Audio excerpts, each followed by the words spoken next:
Okay, now the truth is, I'm going to say it even though it's so unnecessary. Nobody forces me to choose topics that take an hour and a half. I say to my wife, I'm going to prepare a class. I'm going to be angry that I prepared it, and it'll be my own fault. Nobody asked me. I could have spent 5 minutes. I chose a really weird topic, which I've always wanted to do.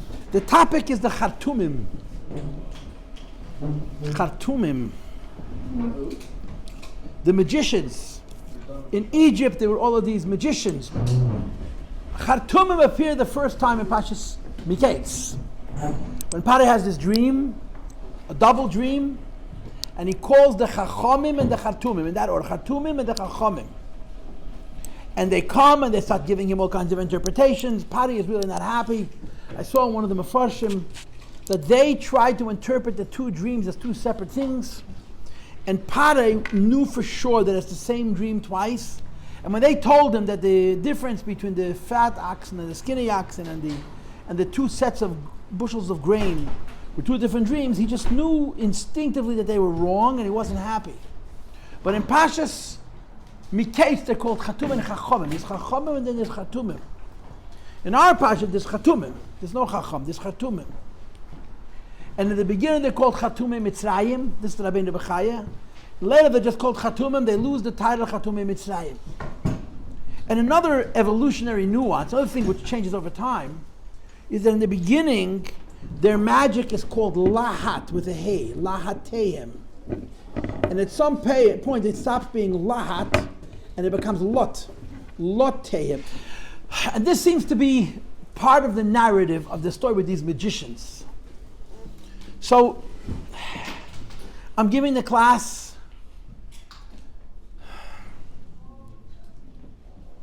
I don't like how well I understand it for many reasons, including very significantly that too much of what I'm going to say is presupposition. No, too much I'm going to say is what I want it to mean. I have other classes in my Pashak series on Shadim, on Malachim, in various places in the Chumash, particularly in Pashas Achei. And when I did this, I sort of found myself falling back onto my presuppositions, the ideas that I know from before. Okay?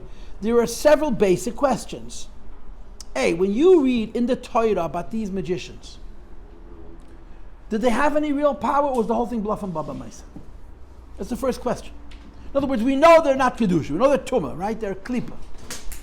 But all of these koiches that these individuals had that are mentioned in Chumash, we're reading about them 4,000 years after it happened. Was the whole thing achizas einayim? Was the whole thing hypnotic effect? Was the whole thing a fake act, or was there credibility to it? This is a question. And it seems when you read about it that there are different opinions, at different stages. Some of these magicians had real koyach, even if it's koyach atuma, and some of these magicians didn't have real koyach at all. The whole thing was bluff and baba maises. This is number one. Number two, and this becomes very tricky, and there seems to be a machlokes amongst Chachmei Yisrael. I don't know if you know this, but one of the most familiar Rambams, this Rambam is quoted by a lot of the centrists, but that means the modern Orthodox, who would like to say that all kishuf is baba maises. They even want to say that the miracles in the Torah are not exactly the way we described it, understand them literally. The Rambam writes that all of these koiches hatuma that we read about, the whole thing is bluff. There's no reality to it whatsoever. I personally hold, and that's such a bad word to use, hold, I should say personally believe, that the Rambam is not saying that all of it is sheker. The Rambam is separating magic, the Rambam is separating the koiches that people use to perform miracles into two groups. And the two groups are whether the koiches hatuma are using the malachim, using the angels, or the koiches hatuma using the shadim, the spirits, the demons. Because it seems clear that the Rambam doesn't believe in shadim at all, even though they're all over the Gemara. The Rambam does not believe in shadim at all. Other Rishonim, like the Even Ezra, believes very heavily in the Sheidim. Rabbeinu Bechaya finds himself caught in between these two worlds because Rabbeinu Bechaya, first of all, he's a compiler. He brings all the days, and Rabbeinu Bechaya tries to incorporate what Even Ezra holds and what the Ramban holds. It gets very, very tricky. Okay? So, what I just said is two separate issues. Issue number one, it's possible that these people in the ancient world had certain powers that were legitimate and real. Issue number two, if we accept that they're powers of magic, powers of the occult, we have a further question. Is it true or is it not true? And at least amongst the Rishonim, it seems like some of it is true and some of it isn't true. If they're using the, according to the Rambam at least, if they're using the Malachim, it has greater truth. If they're using the Sheidim, it has no truth. Other Rishonim hold that no, even if they're using the Sheidim, there could be truth to it. So essentially, you have three levels. The first level is Chachamim. The Even Ezra, for example, translates Chachamim. The Even Ezra translates Chachamim, Chochmas Ha'avoya Hativis. The Even Ezra says that Pare had wise men whose strength was, they understood, natural creation. They understood Teva. And they knew how to manipulate Teva to get certain effects. Meaning, it's not magic at all. It's simply a deep understanding of Teva. Clearly, you cannot say that people who lived 4,000 years ago had physical sciences. They didn't have they had no machines. But they had some kind of a deep understanding of nature. And at least the word Chachamim, when the Torah says Pare called the wise men, Even Ezra says that they were wise in Chachmas Teva, meaning to say the powers that they had, the tools that they employed to ascertain facts, or like we read in our Pasha, but our Pasha is not ascertaining facts. Our Pasha is duplicating. Whatever Moshe Rabbeinu does, they try to duplicate. The Chachamim, at least, were really intelligent people who had a real understanding of nature, and they had an ability to manipulate nature to a limited degree, and they're part of Party's court. He had Chachamim. Chachamim would use powers of Teva to accomplish all kinds of things. Rashi says that the Chachamim were Shelim Ba'atzamis. That means to say that they used to use cadavers, dead bodies. That means people who once lived to somehow extract data, extract information to know certain things. And there is a presumption that there is more credibility to that than they're trying to speak to angels. You understand? You take a person who once lived, there's life where if there was once life, there's still life. And they try to use it as a medium to extract certain information. There seems to be a greater truth to that. So the first separation is between the word Chachamim and the word Chartumim. Pare had Chachamim and Chartumim. The Chachamim were smart. And they had some kind of awareness of the world, an ability to interpret it and to understand it. Their powers were limited, and let's just say for the sake of argument that they stayed within themselves. They knew what they could do, what they couldn't do, what they couldn't do, they didn't try to do. Chartumim were magicians. The magicians also had some kind of powers. The question was, what kind of powers did they have, and how legitimate were their powers? Okay? So, Chachamim is one category, Chartumim is a second category, and within Chartumim itself, it seems to me that there's two levels. There's Chartumim who used powers of magic that tapped into the angels, to the Malach. And there's Chartumim who used the powers to tap into the koyach of the Sheidim, of the spirits, of the demons. It's considered a lower madrega. Huh? I understand that Rambam to not say, he's not saying that there's no emes to kishuf. He's saying there's no emes to kishuf that uses the Sheidim. Uses the Sheidim, the spirits. So it's an illusion. It's a chizis and the whole thing is a baba mais. I'm so unqualified to have an opinion. I sit here and I talk. You know why? Because you know less than me. That doesn't authorize me at all. But it seems to me that the Rambam agrees that there's malachim. And because there's malachim, there's an idea of manipulating malachim. The Rambam holds there's no Sheidim. Don't you understand? There could be a lot of possibilities. It doesn't have to be malachim. It doesn't have to be Sheidim. It could be another chokhmah. Kaisim. Bilam was a kaisim. It's not malachim. It's not Sheidim. It's chokhmah. It's not teva.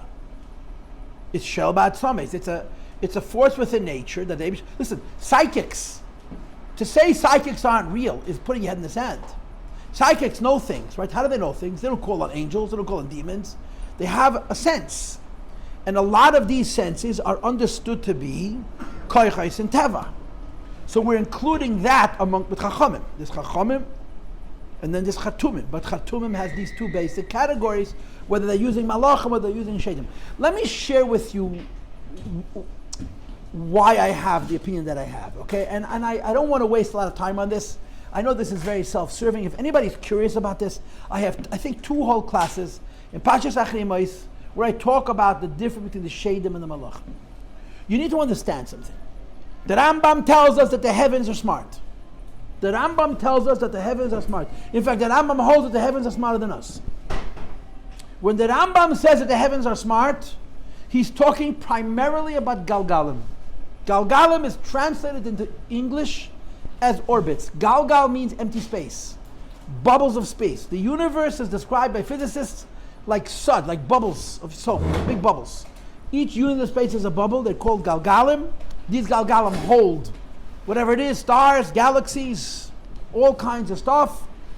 The Rambam holds that the Galgalim are intelligent. Moreover, the Rambam does not only hold that the Galgalim are intelligent, the Rambam holds that the stars are intelligent. The planets and the stars are intelligent. Now, without getting into the particulars of how that could be, but one thing is clear, he's not talking about physical space, and he's not talking about the sun as a nuclear furnace, or the moon as a rock that's 250,000 miles from Earth. There's life in the planets. According to the Rambam, there's life in the stars. There's life in the orbits. Meaning to say, I'm living. You see that I'm living because my neshama shines through my guf. When you look at a star, you don't see the star is living because the star seems to be a bunch of chemistry. But in fact, there is life in that star. It's only that the life is not revealed through the star. And that Rambam holds further that the heavenly body's life is greater than the earthly body's life, because according to the Rambam, we have a neshama, they have malachim. According to the Rambam, if you look up at the sky and you see a star, that star is alive because there's a malach inside it that sings shira, to use that analogy, and as they sing shira, they move through the sky. If the malach were to stop singing shira, like it says in Tanakh, Shemesh begiven daim, the star would stop. So the Rambam holds that the heavens are intelligent, because there's malachim inside every galgal, which means units of space, orbits, and there's malachim inside the chavazos, the stars and the constellations. Here's the problem. The Rambam holds that underneath the heavens, there's the Yesodis, there's the 4 elements, fire, wind, water, earth. And the Rambam says, Befedish, and you say the Atera, that the 4 elements, fire, wind, water, earth, are goylam, they have no life. Other Rishonim, like the Even Ezra says, and this is what you read about in the Gemara, in Mesechta Psachim, and in Mesechta Gittin, and in other places, that the 4 elements, fire, wind, water, earth, do have life. But there's a machlokes in the Metzias. There's 3 layers. There's the heavens, there's the earth, and in between the heaven and the earth, there's the space of the 4 elements. Fire is first, gas is second, fluid is third, and earth is beneath it. Many of the Shainim hold that there's such a thing. What's a shade? What's a demon? A shade is halfway between a person and an angel. This is in the Gemara. It's brought in the Beis Rivka Pachas Acharei. Shadim are like people in 3 ways, like malachim in 3 ways. They're like people, they procreate. They're like people, they have to eat and drink. They're like people, they die. They're like angels, they fly. They're like angels that they can see the future. And like angels, I forgot the 3rd reason, maybe because they're invisible. Shadim are halfway between people and malachim. Rashi says in Chumash that during the Mabel, Noach took Shadim into the Teva, because Shadim would have died in the flood. Rambam says this whole thing is not true. Rambam believes in malachim. He dedicates so much time, the Rambam spends much more time talking about malachim than about neshamas. But he doesn't hold of shadim. So my feeling is that when you read it, everybody loves to quote this Rambam. When the Rambam says all of the powers of magic are Baba Maisis, the Rambam is not saying all magic is Baba Maisis. The Rambam is saying all magic associated with shadim is Baba Maisis. But the magic associated with malachim, since the Rambam believes in malachim, could be legitimate. So according to the Rambam, if you have 3 levels, chachamim who use koiches hateva, mechashvim, chatumim who access the malachim, like the example, the lashon that's brought from the Rebbe Bechaya, malachim chabolot, malachim that do destruction, there could be legitimacy to what the Sheidim do, to what the malachim do. But if Chartumim Mitzrayim were accessing Sheidim, the Rambam would say it's a Baba Maisa, because the Rambam holds there's no legitimacy to Sheidim. Now other Rishonim disagree with the Rambam. Other Rishonim like Even Ezra and others will say no. Just the Gemara says, just like there's malachim, there's Sheidim, and so on and so forth. So according to them, all three levels of what's discussed in the Torah about the magicians in Mitzrayim have legitimacy. The highest level of the Egyptian magicians were they were called Chachamim. They used Koiches HaTeva. They had mechanisms which they could manipulate nature that were in those days considered science, considered knowledge. Then you have the Chartumim, the magicians, and amongst the magicians, the higher magicians were using powers that involved the Malachim, and the lower magicians were using the powers that involved the Sheidim. And then they bang into Moshe Rabbeinu. They cut to Moshe Rabbeinu.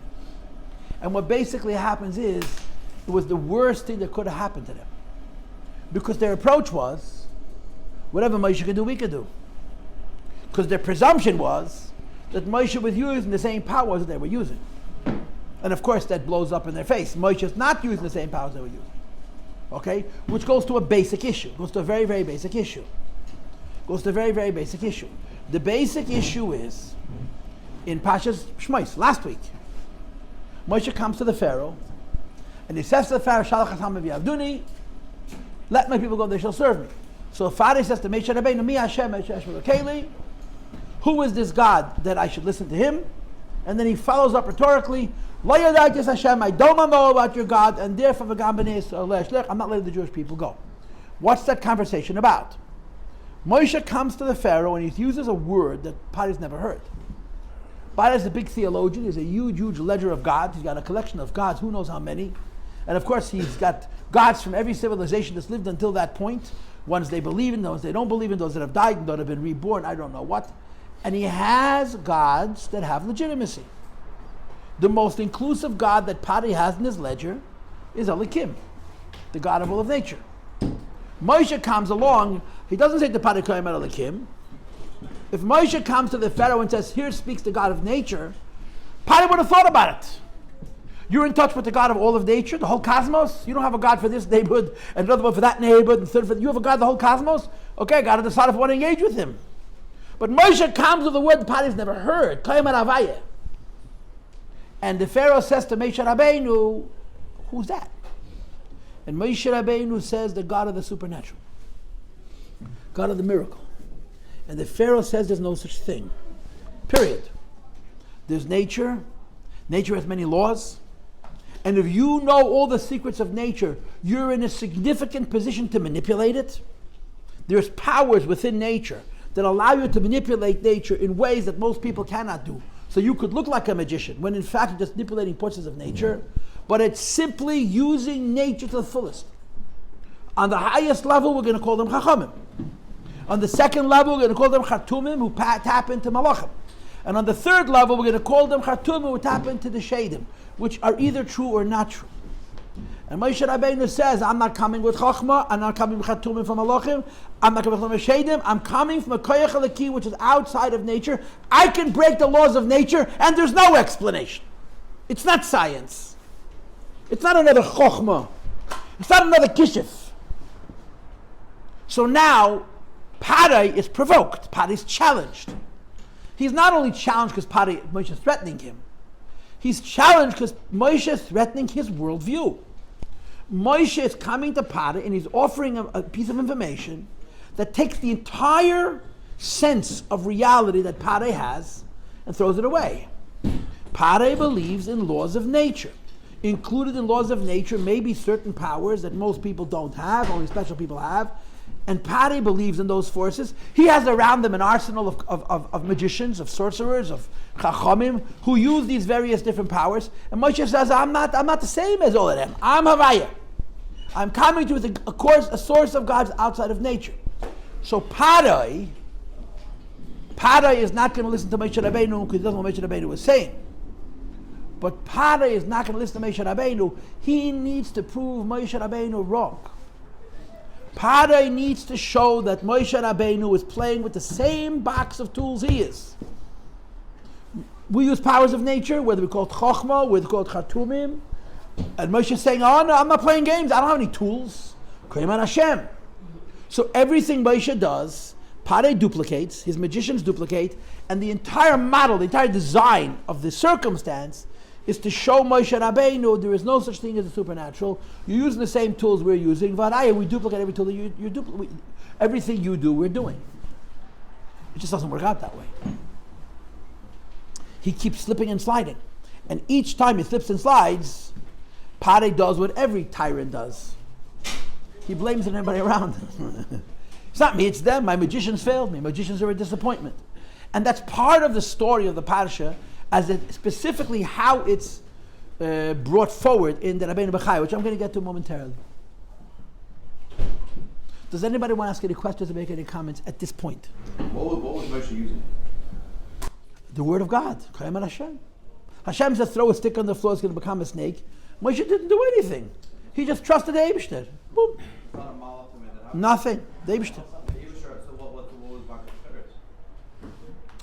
You're starting getting into details now. Okay, you were talking about Ishtalshalus. The bottom line is it's not within the parameters of the creation. Nature has many laws. Many of those laws we know. Some of laws we do not know. I mean, all of us understand. I mean, Westerners think that they're God, right? But people with even a little bit of an open mind understand that there's probably powers in the universe that we're not tapped into. And it's even possible that there are powers in the universe that people used to be tapped into, and we lost those powers. It's very reasonable. Just like people understand that there's a clairvoyant and a psychic, you can't say that this is nothing. We can say we don't understand it, right? Like medicine.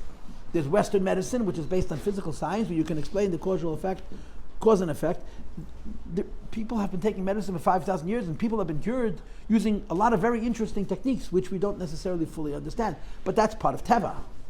They're forces Hashem planted within the world. If we knew every power of Teva, we would have been Pare. I'm not saying he knew every power of Teva, but he believed it all there was. Moshe doesn't come to him and say, I'm using a power of Teva. Moshe says, I got something outside of this. And Pare says, there's no such thing. I mean, the philosophy of it is, what is God? To Pare, God is the soul of the universe. He serves us. To Moshe, God is the creator of the universe, and he's the master of it. He's above it. So when he wants, he breaks it. To Pare, there can't be such a God, because in his mind, all God serves is the universe. Aristotle's God. He serves the universe. He exists, he keeps it all together, but there's nothing more to him than we see in the physical universe. You understand? What was the deal with Pharoahs Magicians? What was the deal? I can only tell you the little bit that I know, which is very, unfortunately, very little. Number one, we're dividing them into two groups, Chachamim and Chatumim. And number two, we're dividing the Chatumim himself into two groups, those who use powers associated with Malachim, and those who use powers associated with Shadim. And the first is considered superior to the second. Go ahead. There still is black magic. Yeah, there is. It's not. I don't think it's official. I think it's actual. It's actual? Yeah, in some places in the world. So are they more like Chachamim or the... Oh, I can't answer that question. I don't know. I would like to believe that psychics are Chachamim. I would like to believe that practitioners, for example, of holistic medicine are Chachamim. Sound like voodoo. Yeah, that's probably Kishif. That's probably not Chochmah. By Chachamim you mean talk? Yeah. It's a real knowledge. Give that kind of slash, right? Right, so that allowed. But a chokmah, the fact that... So this is a question, it's a very involved question. The rule is that it says in the Torah, Tomim Tia Im Hashem Elokach, which means we don't do any of these things. Just trust God. And the Prophet, the Navi. Now, go ahead. Sorry. What about like Yashka, for example, use like Kabbalah? We don't know what Yashka did. We know the stories of Yashka. You say they put their stories. I know, but they're probably not true. Continue your question.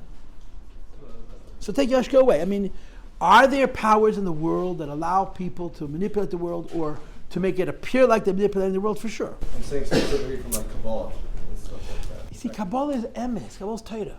I know it's that. So Kabbalah would not be included in Teva.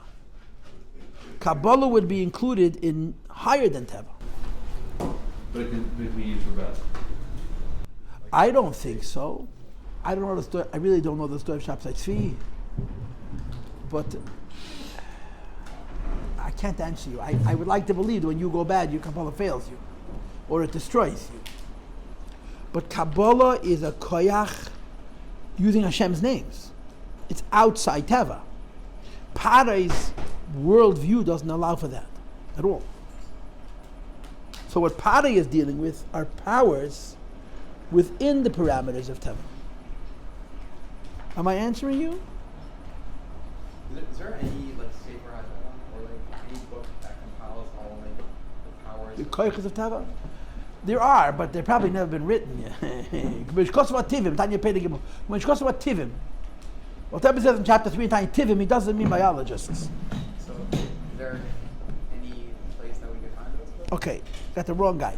There's a book, which if you want to check out, this is an amazing book, that's called Shvilei Emunah. It's about 700 years old, and it's a Kabbalistic anatomy book. From the top of the head to the bottom of the feet. It's fascinating. But if you buy it, I don't want to hear about it. It's not my problem. So You can- Pharoahs servants who did like he changed the stick into the it was all within the parameters of Teva. So they were shaded? They were like actually So the Rishonim bring different opinions.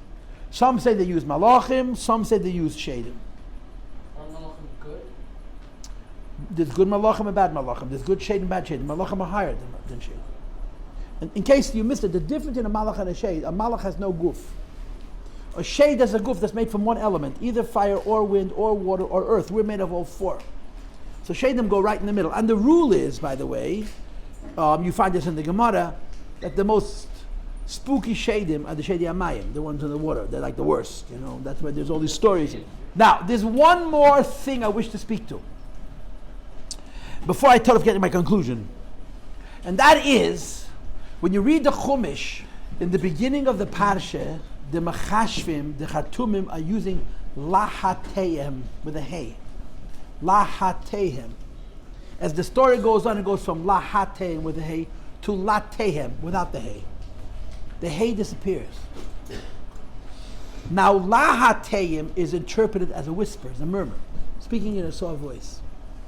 Lyhadus has more than one interpretation, but the most powerful, the most frequently used interpretation is lateya means quiet. Lahat means to speak in a whisper. Lateya means to sneak up on somebody, not to say anything, to be even more silent.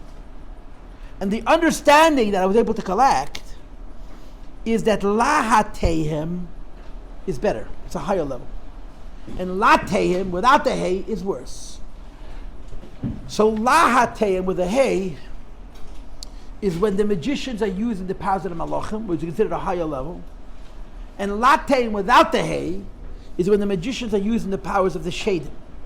But when you say that they're using the powers of the shadim, you got two perspectives. The Rambam's perspective means that they're bluffing, that there's no credibility to it at all.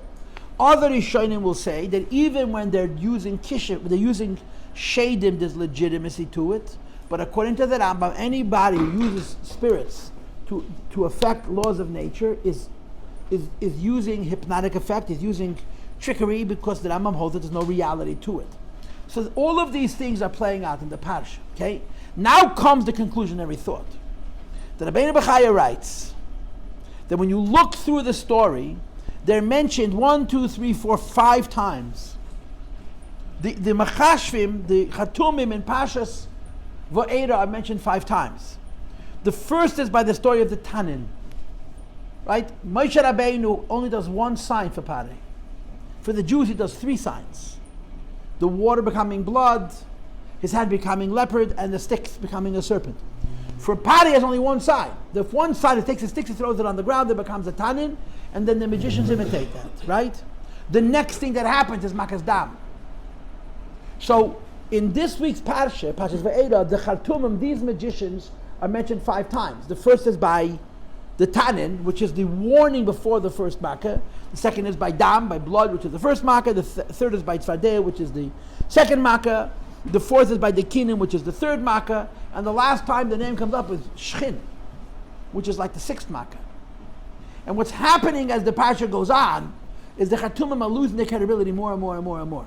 When you say Rabbi Yossi, that the Chatum are losing their credibility. There's two reasons why Chatum are losing their credibility. The higher reason Chatum are losing their credibility is the Chatumim have power, but their powers are limited to Teva. Moshe is not using a power of Teva. Moshe is using a power outside of Teva. So obviously Moshe's ability to do what he does is going to exceed their ability to do what he does, even though there's truth to what they're doing, but they're bound by laws of Teva. They can only use the powers that they're able to manipulate. Moshe is using a power higher than Teva, so Moshe supersedes them, like the story with the sticks. Moshe throws a stick on the floor, Aaron throws a stick on the floor, becomes a serpent. They throw sticks on the floor, becomes a serpent. And then Aaron's stick swallows up their serpents. You could read that in two ways. You could say that what they did was Achei Temimim, was not true at all. You could say that they had real powers of magic, but what's true according to both opinions is that Aaron's stick made their sticks disappear. Why? Because Aaron was using a koyach higher than Teva. So the Rabbi Bechaya says, wait, that's the first reason. The first reason they're using their credibility is because Moshe Rabbeinu is using powers outside of nature. They're using powers within nature. They're real powers, but they're much more limited. And of course, the second reason, the second level of the Chatumim losing their credibility is because at some point they become bluff. There's no credibility. They have a job, and they need to perform. The Pharaoh is asking them, you have to match Moshe Rabbeinu. They know they can't Moshe Rabbeinu match him. They can't tell the Pharaoh nothing, so they're bluffing. In other words, they're creating magic, which has it's just not true. The whole thing is a lie. And as the Pasha goes on, they're exposed more and more and more, and they lose their credibility more and more and more. And here's how it plays out in the Pasha. In the very beginning, by the Tanin means by the throwing the stick on the floor to create a serpent. They're called Chartumei Mitzrayim. Chartumei Mitzrayim means Egyptian magicians. The people of Egypt are proud of them. The people of Egypt honor them. They serve the state. The state respects them. They're identified by the country. These magicians are the magicians of Egypt, and they use lyhadus with a hay. Lyhadus with a hay means they try to access the powers of the Malachim to create from a stick a serpent like Moshe Rabbeinu did, and Moshe Rabbeinu's stick ate up their serpents.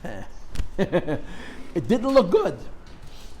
The next time it happens is by dam, makas dam. Moshe Rabbeinu creates through this. Aaron hits the water becomes blood. They find water someplace. One of the things that all the Rishonim are wondering about, where they find water, if all the water became blood. So there's different opinions. It's very complicated. They found water someplace. They made the water turn into blood. But here, they're still called Chatumei Mitzrayim, but it doesn't say Lahatayim, it says Latayim. Coffee. They're no longer using the power associated with the Malachim. They're using a power associated with the Shadim. And the understanding is the Malachim failed them. Now the Shadim are less than the Malachim. So the only way of understanding it is either you have to say they lost some of their power, which is reasonable, or you have to say they simply stopped trying to create real magic and chose to create phony magic. They were just pleasing the Pharaoh. They realized they were overmatched by Moshe Rabbeinu. They were stuck in this game. They couldn't quit. So they did what the Pharaoh asked them, and they used a lesser power. Then comes Tzfadeya. When it comes to Tzfadeya, the word Mitzrayim disappears. They're no longer called Chatumei Mitzrayim. They're called Chatumim. After the second try, the Pharaoh was disgusted with them, the people were disgusted with them, they were still on staff, they were paid to perform magic or miracles, but the people no longer were identified with them. They no longer were called Chatumim Mitzrayim, now they're just Chatumim. It's the same people. But because they were discredited twice by Moshe Rabbeinu before, when it comes to Tzfadeya and they tried to perform magic, they duplicate it. But it's just so pathetic, it's so poor, it's so inadequate, it's so insufficient, that they're no longer called Chatumim Mitzrayim. And again it says in the Chumash, Lot Tehem, the hay is also missing. Then you get to the Kinim, the third of the plague, which is the fourth time they appear in the Parsha. They're still called Chartumim, they're no longer called Chatumim Mitzrayim. And what happens now? They can't even create fake magic. In Makas Kinim, it says in the Chumash that the Chatumim tried to duplicate what Moshe Rabbeinu did, and they're not able to do it. Didn't Rashi say that the Chatum can't create anything smaller than the grain Okay, there's different explanations, but we're not talking about the explanation, we're talking about the fact. The first, the Taninim, Dam, Tzfadeya, in one way or another, they duplicated what Moshe Rabbeinu did. You have to assume that their best duplication was the first, the second duplication was deficient, the third duplication were deficient. When it comes to Kingdom, they say to Pare, we're overmatched. We can only use powers of Teva. We can't even fool you. We can't even give an Achei. We can't even make it look like created Kingdom. Moshe is tapping into a force. It's not a different force of nature. It's a force outside of nature. We need to concede that we're overmatched. We cannot compete with this man. We can't be on the same. We cannot. You want us to discredit Moshe Rabbeinu, so you don't have to listen to him. Find yourself new magicians. Kill us all, but we can't do this. So they're no longer Chatum B'Mitzrayim. They're not using lahat with a hey, which means that they're using the powers of the malachim, which seems to have greater credibility. Using lat, which presumed means the shadim, and they fail. They fail. And they tell Pare, Etzba Lakimi, they fail. The last time they're mentioned is by Shchin. And again, they're not called Chatum, but they're called Chatumim. And the Pasuk simply says they don't show up. They don't show up. The Pharaoh summons them, and they simply don't come. They couldn't. You couldn't come to the palace. Of course, the pasuk says because of the shchin, but a lot of the Rishonim say they were so embarrassed. They made it look so bad that they simply failed to come. And you have to assume that if the Pharaoh summons you, you don't come, you lose your life. They don't show up. And this is a subtext or a subplot within our parsha. Within Parshas Va'era, magicians are competing with Moshe Rabbeinu, and you see them devolve, get worse and worse and worse in 5 successive stages until they don't show up. And what I am sort of adding as the soul of this conversation is there are real powers. A, there are real powers of Teva, which is the most legitimate thing. B, there is even real powers in manipulating the Malachim to use Kishuf, which is a form of Kishuf of Avodah Zarah. For Kishuf is Chiyav Misa. If you ever learn Rambam, Hilchos Avodah Zarah, you'll find out that not all magic is the same. If you use Kishuf, you chayiv skila. If you use Ma'oinen and Ma'oinen, you chayiv skila. But if you use Kaisem, it's Isalav. The different magics, all listed in the Chumash. Some of them are considered idolatrous, and if you engage in Chayiv Misa, others are considered using forces of nature, and for a Jew to do them is only allowed to get Malchus. There's no Misa because it's not considered Avodah Zarah. You can make a good case that Goyim are allowed to do it.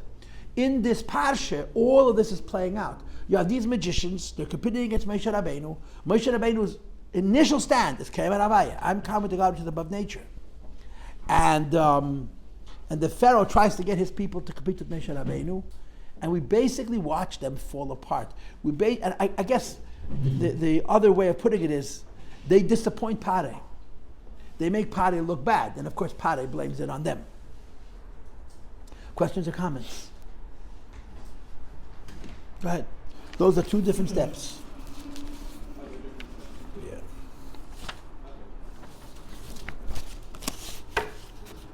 Anybody have any questions? Okay. Thank you for listening.